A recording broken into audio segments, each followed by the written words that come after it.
On the morning of July 1st, 1997, the world was watching Hong Kong.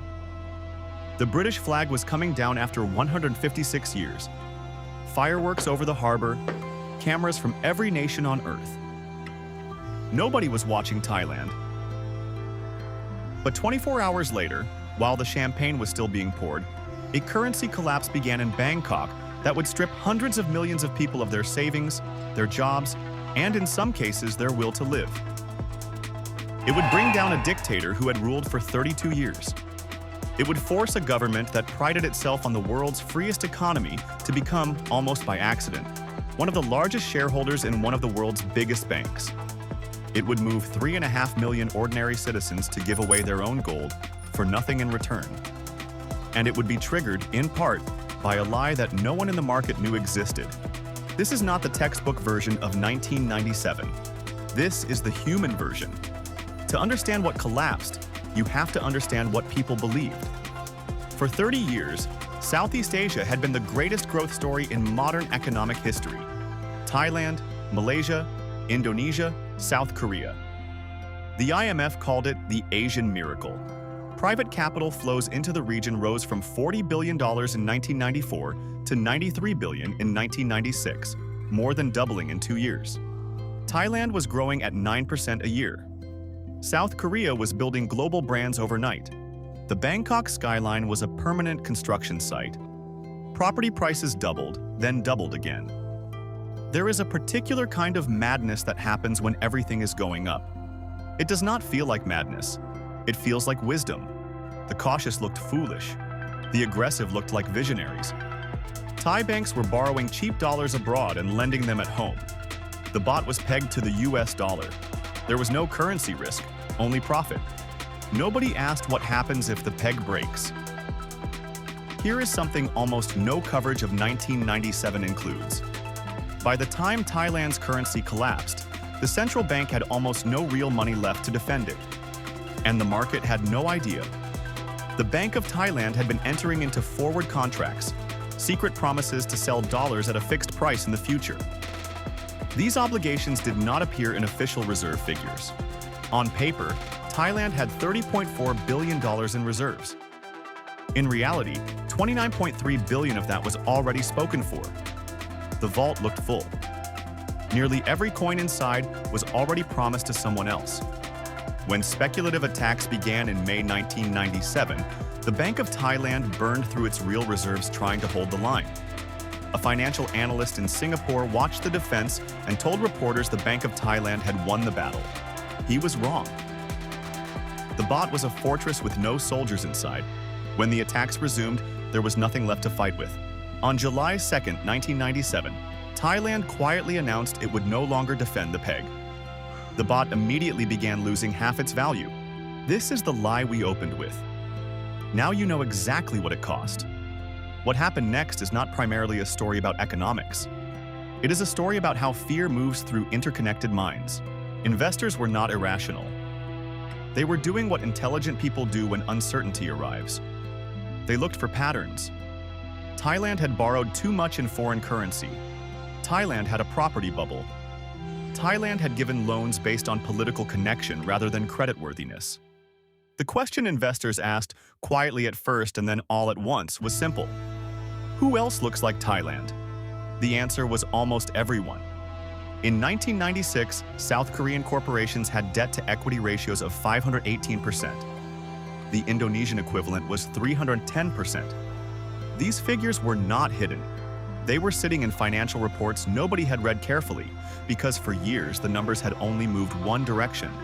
The IMF's early warning systems were built to detect government overspending. This crisis had been built in private boardrooms instead. The systems were watching the wrong thing entirely, but the worst of it hadn't happened yet.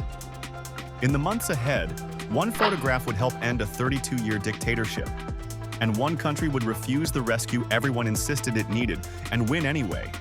Every crisis has moments where the future forks. This one had at least 5. In December 1996, 7 months before the collapse, the IMF's managing director visited Thailand and told reporters there was, in his words, no reason for panic. He had already seen the forward contract numbers. In May 1997, Thailand's central bank chose to defend the peg in secret rather than devalue in public, spending down reserves the country did not have. On July 2nd, the float was announced not as a crisis measure but as a routine policy adjustment. That wording bought a few days of false calm before the contagion began. In October, Indonesia accepted an IMF program that left President Suharto's family businesses largely untouched, a compromise later seen as the moment the rescue lost credibility with the Indonesian public. And in January 1998, a photograph was taken of the IMF's chief standing over Suharto with his arms folded as he signed the agreement. That image did more to inflame a nation than any clause inside it.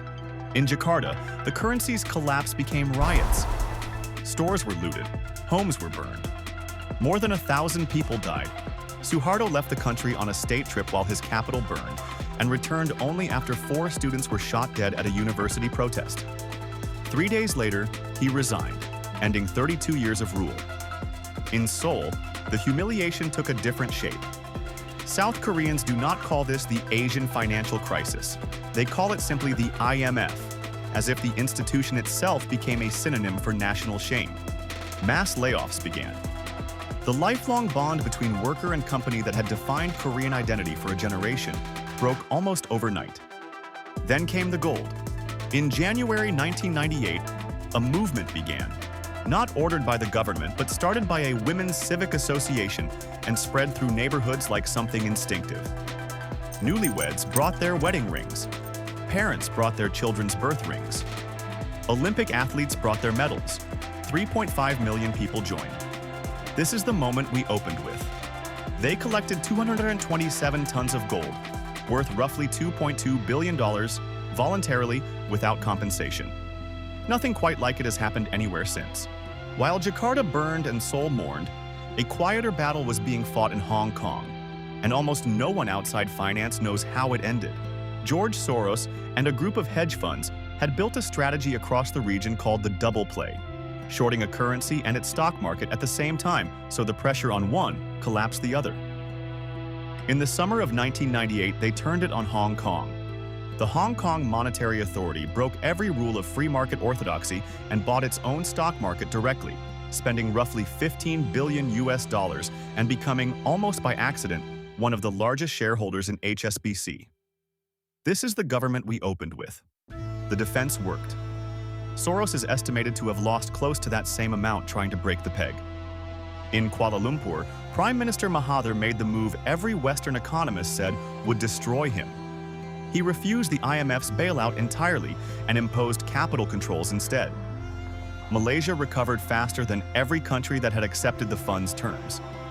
And in Beijing, China simply chose not to devalue the renminbi, a quiet decision that may have stopped the contagion from becoming a truly global one. The 1997 crisis ended with recovery. South Korea repaid its IMF loans 3 years and 9 months after borrowing them, one of the fastest repayments in the fund's history. But recovery is not the same as understanding.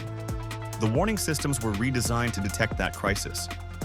The next one in 2008 was built differently. The redesigned systems missed it too. In Thailand, they call it the Tom Yum Kum crisis, named after a spicy soup. You borrow expensive ingredients on credit, cook something hot and speculative, and eventually the pot boils over. The pot always boils over. There is a question that runs through every financial collapse. Why didn't anyone stop it? The uncomfortable answer is that someone usually tried. The warning was always there. It was just buried in a footnote by the people whose careers depended on it staying buried.